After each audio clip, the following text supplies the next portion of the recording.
नमस्कार दोस्तों, back to our channel. Friends, मैं सबका अपने चैनल स्टॉक्स फॉर लाइफ पे बहुत स्वागत करता हूँ। दोस्तों, ये फिल फैमिली डे फिल्म बस वो पता है कि शाम को हमारी एक वीडियो आती है स्टॉक फटाफट या फिर न्यूज़ फटाफट, जहाँ पे वीडियो एक चर्चा ने कौन स्टॉक में क्या न्यूज़ आ रही है और क्या बेस्ट बाइंग लेवल इमर्ज हो रहा है। इतना मैं आप सबके लिए होमवर्क करके लाता हूँ। आपसे रिक्वेस्ट है वीडियो के एंड तक बने रहे, क्योंकि आज के दिन बहुत बड़ी बड़ी अपडेट्स हैं। चैनल फर्स्ट टाइम होंगे सब्सक्राइब कर सकते हैं इस तरह की क्वालिटी कंटेंट को सबसे पहले एक्सेस करने के लिए। Now without delaying any for time, let's begin.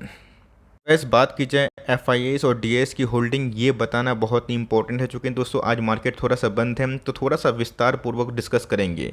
Nifty में आप सबको अच्छे से पता है कि प्रीवियस एक सप्ताह से 2 सप्ताह से 350 पॉइंट डाउन हमें देखने को मिल रहे हैं। रीज़न साफ है, एफ की होल्डिंग दोस्तों इस जुलाई महीना में 20,000 करोड़ के आसपास पहुंच चुकी थी, जो पिछले एक वीक से थोड़ी बहुत कम हमें देखने को मिल रही है। तो एफ का इस मार्केट को सपोर्ट नहीं करेंगे। थोड़ी बहुत करेक्शन हो सकती है, बिकॉज डी दोस्तों अभी खरीदने के मूड में नहीं है। बट देखते हैं कि निफ्टी के वैल्यूएशन की बात की जाए इस लेवल पे क्या दिखाई दे रही है। दोस्तों ये समझने की कोशिश मत करिएगा कि मार्केट में तेज़ी आ गई है, तो ऑफकोर्स मार्केट शॉर्ट टर्म में ओवरबॉट हो सकता है, लेकिन अभी भी ओवर वैल्यूड नहीं है।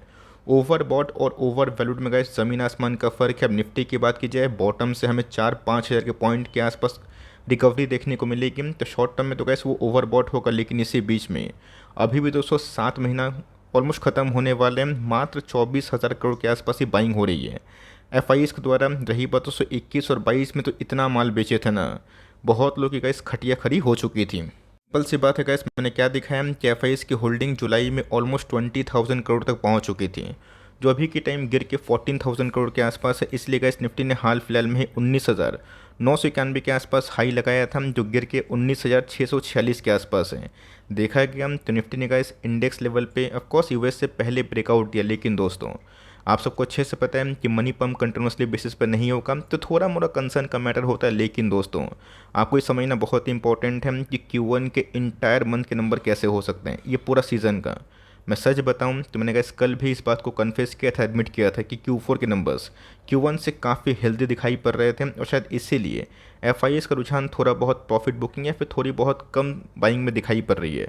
बट दोस्तों आने वाले कल में 3 क्वार्टर हमारे पक्ष में ऑफकोर्स हो सकते हैं। देखना बनता है कि आने वाले कल में इन्फ्लेशन को छोड़ के आरबीआई और फेड रेपो रेट हाइक की बात की जाए, इंटरनेशनल मार्केट में रेट हाइक की बात की जाए, उसमें कटौती कब लाते हैं। छोड़ के अगर आप देखें तो मैंने कैसे आपको हमेशा बताया कि कुछ अगर समझ में नहीं आ रहा है, ना RSI समझ में आ रहा है, ना हाई फाई टेक्निकल समझ में आ रहा है, ना मैकडी समझ में आ रहा है, ना फिबोनाची पैटर्न में समझ में आ रहा है। ऑफकोर्स कैसे 28 से 22 का जो पी होता है निफ्टी के लिए, ये बहुत ही गोल्डन एकुमुलेशन चांस होता है। 17-16 का पी गैस कोविड में आया था, बीच में जून के महीने में लास्ट ईयर की बात की जाए 17-18 के 19 के आसपास पी था, if I am not wrong दोस्तों।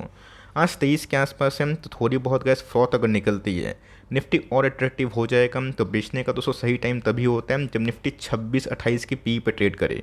अब आने वाले कल में गैस वो पॉसिबल हो सकता है, बिकॉज अभी के टाइम गैस कुछ आंकड़े ऐसे हैं ना, तो देख के सही में बहुत लोग चौंक हो जाएंगे। आंकड़े की बात की जाए CDSL, जी हाँ गैस आप सबको अच्छे से पता है कि 12 करोड़ एक्टिव या फिर 12.5 करोड़ के आसपास एक्टिव डीमेट अकाउंट यूज़र हैं। और CDSL की बात की जाए, फर्स्ट डिपॉजिटरी का इस पूरे एशिया जगत में देखने को मिल रही है, जिसने 9 करोड़ का जो मार्क है उसको हिट कर दिया है। तो बहुत लोग काफ़ी डर रहे थे कि एनएसटी के आने से क्या होगा, बट यहाँ तो गैस कुछ उल्टी ही कहानी हमें देखने को मिल रही। अब दोस्तों यहाँ पे कैश क्या है, कैश पता है क्या है, 2015 में गैस CDSL के पास मात्र 1 crore active demat account user थे। आप समझ के चलिए दोस्तों कि निफ्टी उस समय किस लेवल पे था। निफ्टी 2015 से 2023 तक ऑलमोस्ट 140 से 160% के आसपास रैली कर चुकी है। और दोस्तों 53 से 52 महीना लगे, मतलब 4.5 साल लगे निफ्टी को, मतलब CDSL को 1 से 2 करोड़ अकाउंट को ग्रैब करने में। और ऑफकोर्स गैस उसके बाद आप देख सकते हैं कि जो नेक्स्ट हुआ गैस 42 महीना में, 40 महीना में additional 7 crore demat account user CDSL ने गैस ग्रैब कर लिया। तो अपने आप में दोस्तों ये इतिहास की बहुत ही बड़ी तेज़ी है अगर आप बिजनेस पॉइंट ऑफ व्यू से एनालिसिस करें। और यहाँ पे CDSL ने बताया भी है कि पूरा कैसे ऑल ओवर वर्ल्ड की बात की जाए, खासकर एशिया जगत में, कि CDSL सबसे बड़ी डिपॉजिटरी के संग सबसे तेज़ी से बढ़ने वाली डिपॉजिटरी बन चुकी है। और मेरा ऐसा मानना है कि आने वाले कल में गैस अभी भी बहुत ऐसे भारतीय हैं जो शेयर बाज़ार में जुड़ सकते हैं। दोस्तों बिजनेस को बाई करना है, प्राइस सेकेंडरी होता है, बिजनेस परमानेंट होता है। 2015 में गैस किसी ने सोचा भी नहीं होगा कि उस समय मात्र 1 करोड़ डीमेट अकाउंट यूज़र थे। 52 महीने लग गए दोस्तों, 53 महीने लग गए 1 करोड़ से 2 करोड़ होने में। और दोस्तों महज 40 से 42 महीना में वो 2 करोड़ गैस कितने हो चुके हैं, 9 करोड़ के आसपास। आप बिलीव भी नहीं कर सकते हैं कि इंडस्ट्री कितनी ग्रोइंग है। और इसीलिए गैस मुझे लेट आरजे सर के बारे में हमेशा याद आता रहता है कि उन्होंने बताया था कि मैं सरप्राइज़ बिल्कुल भी नहीं हूँ कि आने वाले कल में डीमेट अकाउंट की जो संख्या है वो 40-50 करोड़ के आसपास हो जाए। यह दोस्तों आने वाले कल में पेनिट्रेशन काफ़ी हाई है। तो मार्केट शेयर से अगर आप कंपेयर करें, सीडीएसएल अभी भी लीडर है। तो बोलेंगे हम कि ठीक है सर, मान के चलिए कि मार्केट लीडर की बात की जाए, active demat account user CDSL के पास बहुत ज़्यादा है। बट व्हाट अबाउट एनएसटीएल, उनके आने से क्या होगा। तो ऑफकोर्स गैस एनएसटीएल के पास की बात की जाए, ऐसे बहुत सारे लाइक बिजनेस हैं जो भी अनलिस्टेड है। उनके दोस्तों रेवेन्यू ट्रांजेक्शन टर्नओवर कुछ ज़्यादा है, बट इनके पास गैस मार्जिन का कोई बड़ा प्रॉब्लम नहीं है।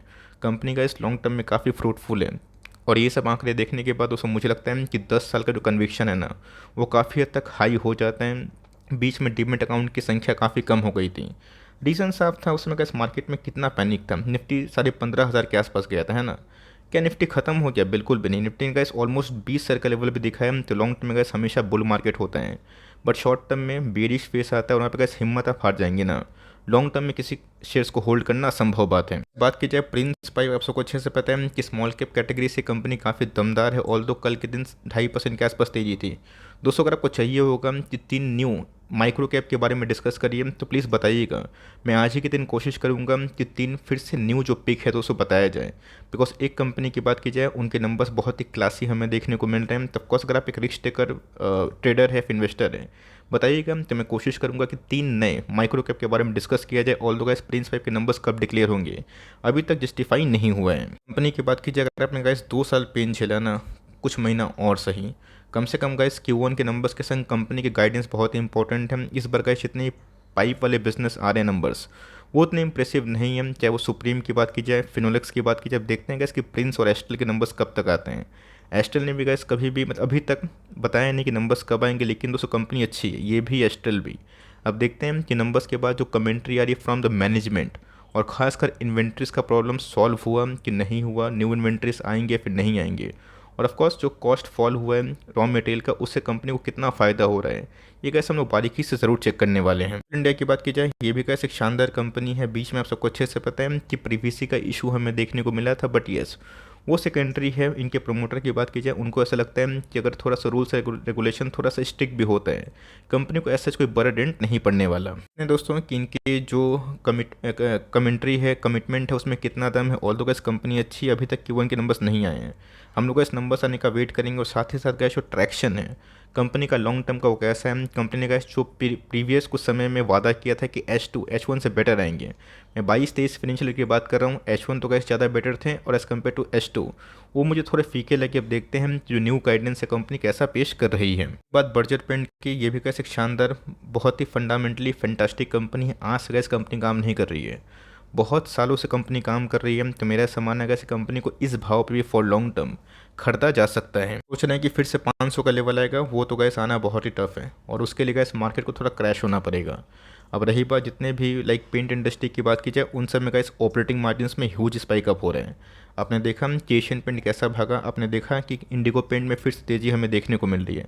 अब देख लेते हैं कि कंपनी इस बार कैसा परफॉर्मेंस करती है। कंपनी फॉर लॉन्ग टर्म अच्छी है, और आपको 700 के नीचे टेक्निकली थोड़ा सा वीक, मतलब टेक्निकल इन द सेंस अगर आप लाइफ टाइम से देखें तो थोड़ा सा वीकनेस तो अभी भी है, बट प्रीवियस 6 महीना से स्ट्रॉन्ग मूवमेंट हमें देखने को मिल रहा है। तो लॉन्ग टर्म के लिए फंडामेंटली अच्छी कंपनी है। और रही बात बहुत ही हाई प्रोमोटर स्टेक वाली कंपनी है, तो आप इस कंपनी पर आराम से स्टडी कंडक्ट कर सकते हैं। बात की जाए लक्ष्मी ऑर्गेनिक की, तो बहुत लोग पूछ रहे थे कि सर क्या गाइडेंस मिला, नहीं मिला। अभी तो कैसे उतना गाइडेंस नहीं मिला, लेकिन प्रोमोटर को छोड़ के दोस्तों कंपनी के ऑपरेटिंग मार्जिन लास्ट 4 क्वार्टर में ये बेस्ट हैं। इस बार गैस ओपीएम की बात की जाए 11% के आसपास है, जो मेरे हिसाब से गैस 488 उसके बाद 11, ये बहुत ही अच्छी बात है। ठीक है, टॉप लाइन भी ठीक ठाक हमें देखने को मिले। तो जैसे गैस लास्ट 4 क्वार्टर की बात की जाए इंक्लूडिंग दिस क्वार्टर, इस कंपनी ने गैस इस बार ऑपरेटिंग मार्जिन में भी मुझे सरप्राइज़ किया, और साथ ही साथ प्रॉफिटेबिलिटी में बूस्ट आया। 280 के ऊपर जाएगा तो ब्रेकआउट हो सकता है, लेकिन 280 के ऊपर तोड़ना और सस्टेन करना बहुत ही इंपॉर्टेंट है। 80 के पार जाएगा तो 300 का लेवल साइकोलॉजिकली वेरी इंपॉर्टेंट है। उसके बाद देखते हैं जर्नी क्या होती है। इस खराब का इस क्राइसिस भरे माहौल में जो कंपनी एसिटिक एसिड की एक्सपोर्टर है, उस हिसाब से इस कंपनी ने इस बार डिसेंट नंबर पेश किए हैं। ऑफकोर्स लॉन्ग टर्म जो कन्विक्शन होल्ड करने की देता ज़रूर है। बात की जाए लेटेंट व्यू की, अगर आपको 400 में कोई डेटा एनालिटिक्स वाले स्टॉक्स पे फोकस करना है जिनके नंबर्स स्टेबल आ रहे हैं, आप इस कंपनी को दोस्तों मौजूदा प्राइस में बिलो 400 बाई एंड ग्रैब कर सकते हैं। कंपनी की बात की जाए, जब से आईपीओ आया था, आईपीओ के बाद सुपर फ्लॉप था, पूरा मार्केट में गया। सब सबको अच्छे से पता है कि अभी भी ऐसे बहुत सारे स्टॉक्स हैं जो आईपीओ में बहुत ही हाई वैल्यूएशन कमांड कर रहे थे, उसके बाद कंटिन्यूसली बेसिस पे गिरावट हमें देखने को मिली। 350 400 के आसपास मैंने बहुत बार कवर किया है, तो मैंने कहा इस वही कमेंट्री देना ज़रूरी समझा जो प्रिंस फाइव को लेके दिया था। जो आपने 2 साल होल्ड किया है, 6 8 महीने और सही, नंबर्स ख़राब नहीं थे, काटने लायक नहीं थे, लॉन्ग टर्म में आराम से कंटिन्यू किया जा सकता है। इंडस्ट्रीज़ की बात की जाए तो जहाँ गैस जिनका वेट था कि चलो भाई मैं 650 700 में नहीं खरीदूंगा, बिलो 600 खरीदूंगा, 580 पे खरीदूंगा, तो जहाँ गैस इसने कल के दिन 600 का लेवल ब्रेक डाउन किया। और मेरा सामान है कि थोड़ी बहुत फॉल आउट ट्रिगर होती है। वीआईपी जैसे अच्छी कंपनी पे आप of course for long term position बनने का सोच सकते हैं। गैस कोविड क्रैश में कंपनी गिरी थी, 8000 करोड़ के आसपास की मार्केट कैप है, और आपको अच्छे से पता है कि टूरिज्म में अभी के टाइम काफ़ी बूस्ट हो रहे हैं। और मैं तो गैस थोड़ा सा एक्टिव रहता हूँ सोशल मीडिया पे, बिकॉज फॉर नॉलेज पर्पस। वहाँ पे गैस मैंने देखा कि ऐसे बहुत जगह पे ना, खासकर लाइक हवाई अड्डे की बात की जाए, रेलवे यात्रा की बात की जाए, उन सब में गैस पब्लिक की डिमांड बहुत ही हाई हो रही है। तब कोर्स उनके लिए गैस पीछे से ये बैग, और कंपनी बहुत ही अच्छे ऑर्गेनाइज्ड वे में अपने जो बैग को प्रमोट भी करती है, मार्केटिंग भी करती है। तो कंपनी फंडामेंटली अच्छी है, और मेरा ऐसा मानना है कि इसकी मौजूदा प्राइस में धीरे धीरे एसआईपी की जा सकती है। For long term company well and good है, और मेरा ऐसा मानना है कि जो ब्रांड है ना, अपने आप में दोस्तों हमेशा एवरग्रीन पहले से ही रहा है। बात की जाए आईडीएफसी फर्स्ट बैंक की, नंबर्स गैस मुझे काफ़ी इंप्रेसिव लगे, और एसेट क्वालिटी में मुझे ह्यूज इंप्रूवमेंट देखने को मिल रहा है। मिस्टर वैद्यनाथन की बात की जाए, उन्होंने गैस आईडीएफसी फर्स्ट बैंक को ना ऐसा चमकाया जो मुझे उम्मीद नहीं थी। और ऑफकोर्स गैस कासा रेशियो, इस पे कंपनी फुली फोकस्ड कर रही है। गैस बैंक रिटेल लोन पे ज़्यादा फोकस करती है, मुझे गैस काफ़ी पसंद आती है। एग्जैक्टली हमने आईसीआईसीआई बैंक को तभी चुना था जब वो 350 के भाव पे था। एग्जैक्टली गैस वो उसी फुटप्रिंट को फोकस कर रहा था जिस फुटप्रिंट पे चल के एचडीएफसी बैंक लीडर बना। तो of course gas IDFC first bank की कासा रेशियो की बात की जाए, आप सबको अच्छे से पता है कि अभी के टाइम ना, ये करंट अकाउंट की बात की जाए, सेविंग्स अकाउंट की बात की जाए, उन सब पे भी हाई ब्याज दे रहे हैं, मतलब इंटरेस्ट दे रहे हैं। ये काफ़ी अच्छी बात है। तो कंपनी ने गैस इस बार बहुत ही डिसेंट नंबर पेश किए हैं, और मेरा ऐसा मानना है कि 85 के बाद दोस्तों इस कंपनी में ब्रेकआउट हो सकता है, और ये कंपनी अच्छा खासा बढ़ सकती है। तो अगर आप इस कंपनी में होल्ड किए बैठे हैं तो होल्ड करें। फ्रेश एंट्री लेना चाहते हैं तो मौजूदा प्राइस में 100 स्टॉक खरीद के ट्राई ले सकते हैं, और धीरे धीरे कैसे ऐसे प्राइस बढ़ते जाएँ और कंपनी के फंडामेंटल्स इंप्रूव होते जाए, वैसे वैसे कैसे अपनी होल्डिंग को आप थोड़ा मोड़ा बढ़ा सकते हैं। तो इसकी बात की जाए, बीच में गैस अच्छी खासी पिटाई हमें देखने को मिली थी। उसके बाद आप सबको अच्छे से पता है कितना पैनिक सेलिंग था, 3500 3600 के आसपास आया था, लेकिन दोस्तों अभी के टाइम ये 4575 के आसपास चल रही है। तो वैसे सबको अच्छे से पता है कि मिस्टर राहुल यादव का कुछ केस हमें देखने को मिला था, जहाँ पे प्रमोटर ने चैलेंज किया था कि वो अपने बैलेंस शीट या फिर जो डॉक्यूमेंट्स उसको शो नहीं कर रहे हैं, और इसको लेके गैस लीगल बैटल शुरू हो चुका है। उससे गैस मेरे हिसाब से कंपनी को बहुत डेंट नहीं पड़ना चाहिए। कंपनी फंडामेंटली बहुत ही अच्छी है, और कंपनी ऐसे बहुत सारे स्टॉक्स में निवेश करके बैठी है जो यूनिकॉर्न बन चुके हैं और यूनिकॉर्न बनने वाले भी हैं। तो कंपनी में गैस ब्रेकआउट तो हमें 4200 के ऊपर ही देखने को मिला था, और अभी के टाइम ये रैली सस्टेनेबल अगर होती है, कंपनी 5000 5,500 के आसपास जा सकती है। कंपनी फॉर लॉन्ग टर्म अच्छी है। इस प्राइस पे इन्फोएज, एलटीटीएस, इन सबको निवेश किया जा सकता है। टेक्नोलॉजी रिलेटेड जितने भी स्टॉक है गैस आप सबको अच्छे से पता है। खासकर इस फेज में नेक्स्ट 6 महीना में आईटी और केमिकल गैस मुझे काफ़ी अट्रैक्टिव दिखाई पड़ रहे हैं। तो कंपनी फंडामेंटली अच्छी है, आपके पास ये कंपनी होल्ड करें। और यही शेयर बाज़ार है, जब स्टॉक गिरता है लगता है कि देर इज़ मतलब नो होप, और जब स्टॉक भागता है तो देर इज़ नो एंड, लगता है कि भागते ही रहेगा। तो तक इस चक्कर है सेंटिमेंट। लेकिन कंपनी की बात की जाए, जो होल्ड कर जाएगा उनको गोल्ड ज़रूर मिलेगा। मोटर्स की बात की जाए तो इनके भी गैस नंबर्स काफ़ी अच्छे हमें देखने को मिले थे, और आपको याद होगा मैंने गैस कभी भी टाटा पावर को, टाटा मोटर्स को कवर किया ना, एक ही बात आप सब तक कन्वे करी है कि 12 से 18 महीने का टाइम लीजिए और एक्यूमुलेशन करिए। अभी भी गैस मेरी कमेंट्री वही रहेगी। अगर आपको फियर ऑफ मिसिंग आउट हो रहा है कि टाटा मोटर्स इतना चढ़ गया, कोई फियर ऑफ मिसिंग आउट मत करिए, एसआईपी बांध लीजिए। मान के चलिए अगर आपको 500 शेयर खरीदना है ना, 500 शेयर को 200 टुकड़ों में निवेश करिए। हर महीना कुछ शेयर 50 हो गया, 50 हो गया, इससे कैसे आपको एवरेजिंग का फ़ायदा मिलेगा, और इससे आपको फियर ऑफ मिसिंग आउट भी नहीं होगा। मोटर्स की बात की जाए, ह्यूज ऑपरेटिंग मार्जिन्स में इजाफा और साथ ही साथ का स्टॉप लाइन ग्रोथ। कंपनी ने जो बताया था कि नेट डिफ्री बनने वाले हैं, इधर पे एक्सपेंशन करेंगे, उधर पे जेएलआर से जो रेवेन्यू आएगा वो भी गैस अच्छे खासे इंप्रेसिव देखने को मिल रहे हैं। तो जिन्होंने गैस सीधा एक ही फार्मूला अपनाया कि मुझे 12 से 18 महीना सिर्फ एकुमुलेशन करना है, उनको गैस नीचे की तरफ से डर भी नहीं लगा, वो रेडी थे। और ऑफ कोर्स ऊपर जब भागा तुमको रिवॉर्ड मिल रहे हैं, तो कंपनी गैस अभी के टाइम काफ़ी अच्छा परफॉर्मेंस कर रही है। रही बात मार्केट कैप की, 2.5 लाख करोड़ के आसपास हो चुके, 18 का पी है, जो मेरे हिसाब से काफ़ी चीप और रीजनेबल है। कंपनी में वही अगर स्ट्रेटेजी आप अपनाते हैं और लॉन्ग टर्म तक होल्ड करते हैं, तो मेरा ऐसा मानना है कि टाटा मोटर्स में वेल्थ बने हैं पिछले कुछ समय से, आने वाले कल में जो मोमेंटम है और भी कंटिन्यू हो सकता है। कैप की बात की जाए, रुकने का नाम नहीं ले रहा है। कब गए इसमें बॉटम फॉर्मेशन मतलब टॉप फॉर्मेशन होकर कंपनी फिर से गिरेगी, इसका दोस्तों मैं आप छोड़िए, पूरा हिंदुस्तान जैसा कि वेट कर रहा है। बट मैंने क्या बताया कि हमने कहा आज से नहीं, पॉलीकैप को 800 750 उस लेवल से ग्रैब किया है, आज भी गैस होल्ड कर रहे हैं। और आप सबको अच्छे से पता है कि कोई स्टॉक 5x 7x अगर होता है ना, 6x होता है, उसके बाद गैस पोर्टफोलियो में एक नया हाथी पैदा हो जाता है। हमेशा इन सब कंपनी को बहुत ही लाइक किया और खासकर बताया भी हम कि कंपनी का ट्रांजिशन फेस और वैल्यूएशन गैप का आप कैसे फ़ायदा उठा सकते हैं। कंपनी अगर ROC ROE उनके प्राइस होल्डिंग से कम है, कंपनी चीप है, रीज़नेबल है, कंपनी के पास डेट नहीं है, रिपेमेंट करने की आवश्यकता नहीं है लोन को, प्रमोटर होल्डिंग 60% से ऊपर है, कंपनी की टॉप लाइन 20% है, और क्या चाहिए। यही गाइस एक सिंपल सा फॉर्मूला से पॉलीकैब में हमने अच्छे पैसे बनाए। अब ये दोस्तों सबको पता है जब कोई स्टॉक इतना भागेगा तो कभी भी गिर सकता है, तो वही कैसे SIP करिए।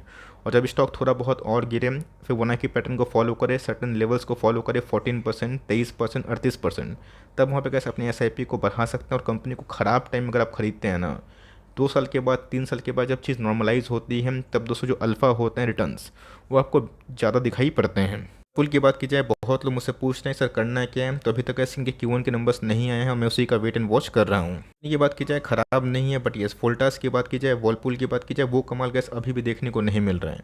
ऑल्दो गैस ऑपरेटिंग मार्जिन की बात की जाए, उसमें तो तेज़ी हमें पिछले कुछ समय से देखने को मिली है, बट येस अभी भी गैस जो प्री कोविड लेवल का सेल्स हम कंपनी वो सब विटनेस नहीं कर रही है। हम देखते हैं कंपनी कैसा परफॉर्मेंस करती है। कंपनी गैस कोई बेचने वाली लॉस में नहीं है।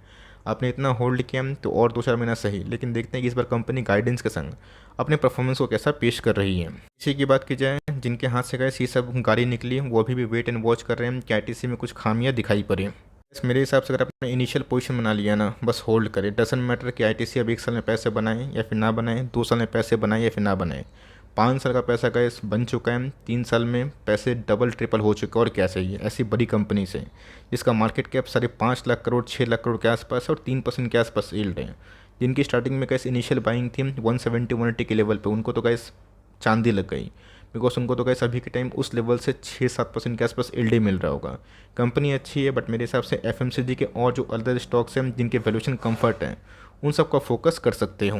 ईयर की बात की जाए, अभी तक दोस्तों इनके नंबर्स हमें देखने को नहीं मिल रहे, और नंबर्स के पहले अगर आप देखें तो कंपनी में अच्छी खासी तेज़ी हमें देखने को मिल रही है। और आपको याद भी होगा कि 1300, 1400, 1600, लास्ट 1700 और ऑफकोर्स 1780 तक दोस्तों मैंने वीडियो बनाया था। और उसके बाद मैंने बताया भी था कि 2000 का ब्रेकआउट कंपनी देती है, जो कि डिफेंस में अगर तेज़ी देखने को मिली तो कंपनी अच्छा परफॉर्मेंस कर सकती है। ऐसा हमें देखने को मिल रहा है, तो company for long term futuristic है। आपके पास एक कंपनी होल्ड करे, बेस्ट होगा कि Q1 के नंबर्स के बाद आप जजमेंट कर सकते हैं, बट लिए हुए हैं आराम से कंटिन्यू कर सकते हैं। और बहुत ही ज़्यादा फोमो हो रहा है तो 10 स्टॉक खरीदने की ताकत है, 1-2 से आप स्टार्ट कर सकते हैं। ये छोटी सी गैस वीडियो थी, आई होप मेरे वीडियो आपके लिए इन्फॉर्मेटिव था। प्लीज़ लाइक करिएगा, और फर्स्ट टाइम होंगे सब्सक्राइब भी कर सकते हैं। चाहिए होगा video guys next 3 multibagger stock का, प्लीज़ कमेंट बॉक्स में राइट डाउन कर सकते हैं। तो गाइस मिलते हैं जल्दी ही, तब तक के लिए bye. Thanks for listening friends, God bless you all.